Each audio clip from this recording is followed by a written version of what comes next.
It's a really important issue to discuss.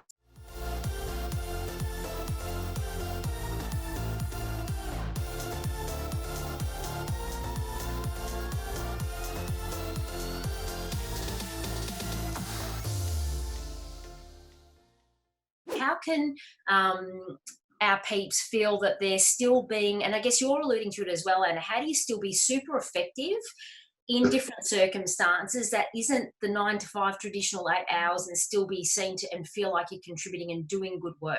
Yeah. Yeah, look, it's a really important issue to discuss. And what I want to do is flip it around and maybe reassure your listeners and that person who asked the question. And sorry, that was Jasmine. Thanks for sharing, Jasmine. Oh, so Jasmine and others. What I would say is that you've got to remember that at this time, your manager, your boss, your supervisors, your colleagues are also in exactly the same boat. So, if you're working from home, they're probably working from home. And I am fielding a lot of calls at the moment from a lot of my clients as employers saying, how do we help our people? How do we reassure them that,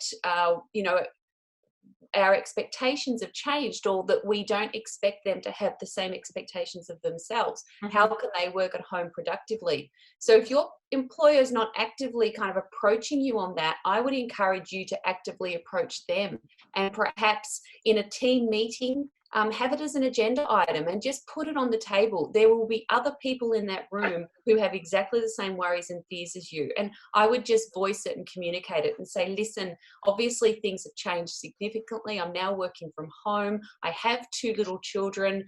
My output is not going to be the same, but that doesn't mean my intent is not the same. So how can we get a bit of a team protocol or some reassurance that that's kind of okay at the moment? It really comes down to communication and understanding that they're kind of in the same boat.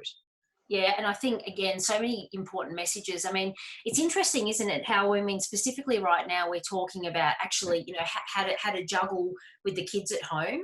But it's interesting that so many of our live streams already, we're now crossing over fairly consistent themes about how do I be visible, how do I stay connected, communication.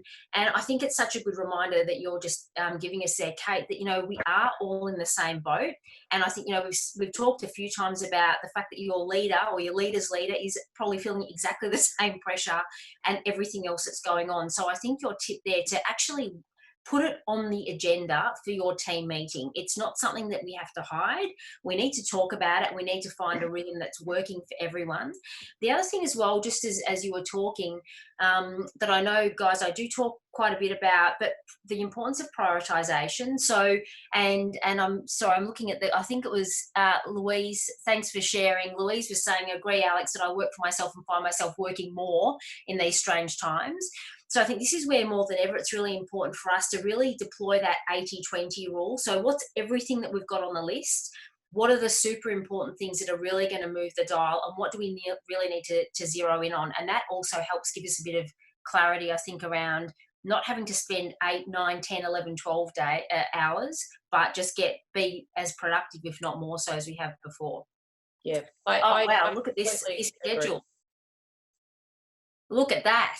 Yeah, so that's an example of a really well-batched calendar. So that's I'm not sure who's shared that, but what you can see is that they've batched chunks of time, and the benefit of batching is that it means you're not jumping in and out of small tasks the whole time. Mm-hmm. They've also color-coded it so that everybody can see what's happening at any particular time. So that is exactly what I was talking about before.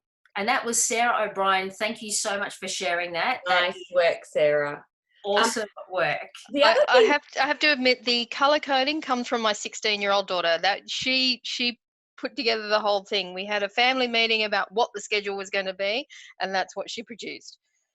So she is a time management queen. Oh, she's astonishing. Yeah. And see, you're using the resources at your disposal here, where you're actually getting diversity of thought.